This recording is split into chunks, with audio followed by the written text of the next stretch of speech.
Hello mga kabibig! Welcome back sa ating bagong YouTube channel. Ito ang pinakamaingay na YouTuber sa balat ng YouTube.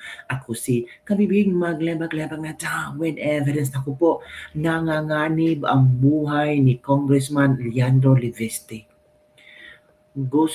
May gustong ipapatsugi siya, kabibig. Grabe ang kanyang revelasyon ngayon, kabibig. Lalo na noong mga listahan ni Yusek Cabral na meron siyang kopya. Kasi binulgar na ni Leandro Leviste. Sa tamang panahon, ibubugal niya, ilalabas niya ang listahan. Sabi dito, hindi lang kongresista, may mga senador, may mga private personalities na kasali sa nag-insert na maraming budget insertions. Hindi lang mga congressman, mga secretaries at undersecretaries sa DPWH at ibang ahensya ng gobyerno. So yun ang laman ng listahan ni Yusek Cabral.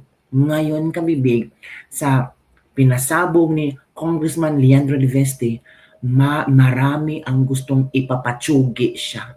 Oo mga kabibig, sinabi niya. Sabi din niya na kung matutsugi man siya, meron na siyang taong sinabihan na ilalabas ang listahan. At posible, meron siyang ibibili ng mga video kung saan sasabihin niya kung sino ang posibleng mastermind sa pagpapatsugi sa kanya, mga kabibig. Grabe, no? Naku, nakakatakot naman yan. Si Yusek Cabral, questionable pa yung pagkamatay. Tapos itong si Congressman Leandro Leviste nagsabi na maraming gusto ipapatsugi siya, marami siyang na-receive na mga tsugi threat. Nakakatakot naman yan, kabibi. Diba? O eto ang video ni Congressman Leandro Leviste na interview siya, I think sa SMNI, kanyang sinabi na, ito kabibig ha, sabi dito, pag pumanaw na ako, nagbigay ako ng instruction na ilabas ang buong Cabral files. May banta sa seguridad. Buong pagtitiyak na sinabi ni Batangas 1st District Representative Leandro Leviste na darating ang araw na maisa sa publiko din ang nilalaman ng controversials na Cabral files. Giit ng mambabatas, sisiguraduhin ko na balang araw lalabas to.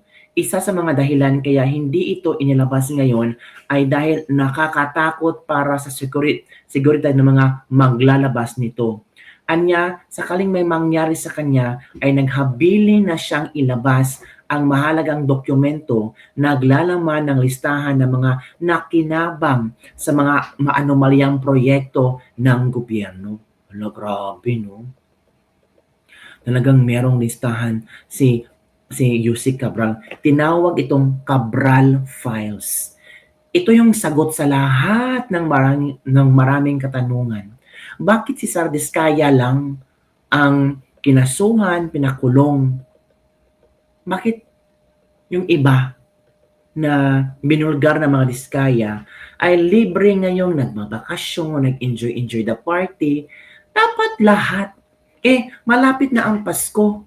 Nasaan ba yung sinabi ni BBM na hindi aabutan ng Pasko, may makukulong? So, ibig sabihin niya, si Cabral lang, ang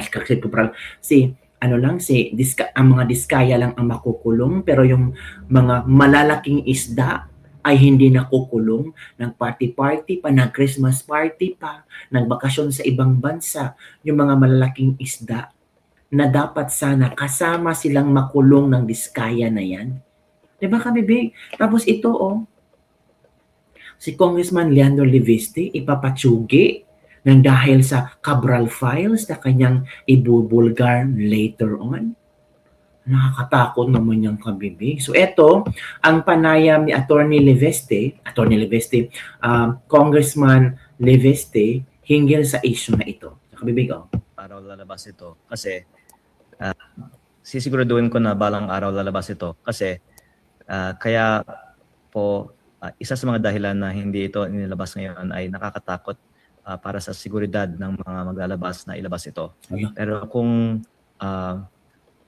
pumanaw na ako, nagbigay po ako ng instruction na ilabas yung buong Cabral files. Hala. Oh my goodness. Yun kabibig, nakakatakot mo. Again? Isa sa mga dahilan na hindi ito inilabas ngayon ay nakakatakot para sa seguridad ng mga maglalabas na ilabas ito. Pero kung pumanaw na ako, nagbigay po ako ng instruction na ilabas yung buong Cabral files. Ngayon kabibig. Meron na siyang binigyan ng instruction kung paano ilabas ang Cabral files. So nakakatakot kabibig. Sino bang hindi matatakot dyan? Sabi ng isang netizen, bakit ka pa naman papanaw? May threat ka ba dahil dyan sa listahan ni Cabral? Mabuti ilabas mo na habang buhay ka pa. Paserox mo at ipa-authenticate mo sa isang korte para hindi matamper at permahan mo bawat pages para katunayan hindi fake ang dokumento. At ang original copy is secure mo sa position mo. Xerox lang ang ibibigay mo kung kailangan. Kaya dapat ang taong bayan mag-isip-isip na kasi mahirap kalabanin ang mga demonyo. Dapat maalis na yung nasa taas sa pwesto. I-share mo na, Congressman Liveste sa bayan. Parang alam lahat ng katotohanan. Para sunod na eleksyon, alam na kung sino yung mga kurakot. As in need pa talagang tsugiin para mailabas. Kung may malasakit at gusto talagang marisolba ang korupsyon at may mananagot, ilabas mo na yan. Ngayon pa, para naman malaman ng buong mundo kung sino yung mga kurakot. Ayan, kapiping. Nagalit na ang mga netizen. Sabi dito, ilabas mo na. Diba? Huwag nang pakimi-kimi pa. Bakit ka nagkimi-kimi? Ilabas mo na. Huwag kang matakot. Nasa likod ang mga mga tao sa'yo. Diba? At ito nga mga kabibig, parang nagsalpukan sina Congressman Terry Ridon at si Congressman Liveste, mga kabibig. Yes, parang ano ba, ito yung sagot ni Congressman Terry Ridon kasi ibinigay na halimbawa si Terry Ridon na tumangga na may mga budget insertions ang kanyang party list. Diba? Sabi ni Ridon, ay, bakit mo ako dinadamay dyan? 2025 pa lang ako pumasok. Ang minimin, ang punto ni Congressman Leandro Liveste ay yung yung party list, hindi ikaw. Parang na guilty or parang tawag dito, na guilty ba si Ridon? Natakot ba si Ridon? Ito kabibig ha, pakinggan natin ang interview ni Congressman Party List Representative Terry Ridon hinggil sa issue na ito na pinasabog ni Congressman Liveste. Let's watch this one. Doon yung magpalabas dito. Ito na. Doon yung magpalabas dito, dapat ay DPWH. Pero dahil daw doon sa inyong parawagan, ay ikaw ang binanggit na isa sa mga nakalista doon. What was your reaction when you heard that? Well, katulad doon ang binabanggit natin mula kahapon pa, sinungaling siya Congressman Liviste. Kasi ang sabi niya, very specific, no? Si Congressman Terry doon ay meron ng 150 million insertion sa Camarines Sur. No? So, ang sabi ko parang wala ng insertion. Yung mga congressman nung binubuo po yung budget na ito noong 2024. Di ba? So, kumbaga, doon pa lang talagang may problema na siya. And syempre, nung kinonfront siya dun sa factor na yun, bigla siyang umatras. Sabi, hindi, yung party list yung merong proposal po na yun at hindi po si Congressman dito. Pero wala na yun touch move na yun kasi nag-akusa siya tapos nagkamali siya. Siyempre. Diba? So, malaking problema yun. So yun kabibig. Yun ang banat ni Congressman Representative Terry Ridon, House Infra Committee Co-Chair hinggil sa ang mga paratang ni Congressman Leandro Liveste. Naku po. Dito, dapat ay DPWH. Pero dahil daw doon sa inyong parawagan. So, ano ang inyong komento hinggil dito, mami? Kung yan ang sagot ni Terry Ridon, ito naman ang sagot ni Congressman Leandro Liveste. Basahin natin, sobrang taas ito. Basahin natin ha. Liveste files resolution to probe CAMSOR top contractor and Bicol Saro insertions. Call for Ridon's resignation as committee chair to make way for investigation. Batangas 1st District Representative Leonardo Ligarda Liveste, nakahin natin ha. Today is filing a resolution for the House to investigate the DPWH projects of Bicol Gold Rock Construction, GCI Construction, and other companies owned by Steve and GGC Ibasco, as well as the insertions of Bicol Bicol Saro party list and their connection with Ibasco companies. Levisti also called on Bicol Saro party list Representative Terry Redon to resign as chair of House Committee on Public Accounts to make way for the investigation. Ito na ha. Based on DPWH records, the Ibasco companies have been awarded over 42.3 billion in contracts in Bicol region and over 4.6 billion in contracts in the 1st District of Batangas. In addition, based on the Senate Finance Committee presentation, Ibasco's GCI was the #1 contractor for DA's farm-to-market roads in 2024. Nako, Levisti said GCI and Bicol Gold Rock are actually the top DPWH contractor in my district. They are also the top contractor in Congressman Redon's province of Camarines Sur and have reportedly built some of the most overpriced and substandard roads in the country. So I thank Congressman Redon for bringing attention to the Ibasco's family project. Levisti added, according to the files from UC Cabral, the Ibasco's company's projects were part of the CENTI 2025 list of projects which are suspected parked funds or pre-ordered by contractors. Of the 954.9 millions in the list for my district, 514.3 million projects went to Guardiola-linked companies and 440.6 million projects went to Ibasco companies. Levisti alleged on December 22 that the files of the late DPWH Undersecretary show that Bicol Saro party list proposed 150 million in projects in the 2025 DPWH project to 75 million roads linking Veneracion, Pamplona to Odicon, Pasacao in Camarines Sur. Both contracts were awarded to Bicol Gold Rock for 73.5 million or 2% below the approved budget. Redon replied, I have just returned to Congress this year, sabi ni Redon, June 30, 2025, under oath of 20th Congress. So how would be able to make insertions in the 2025 budget if I'm not yet a congressman when this budget was crafted in the 2024 under the 19th Congress?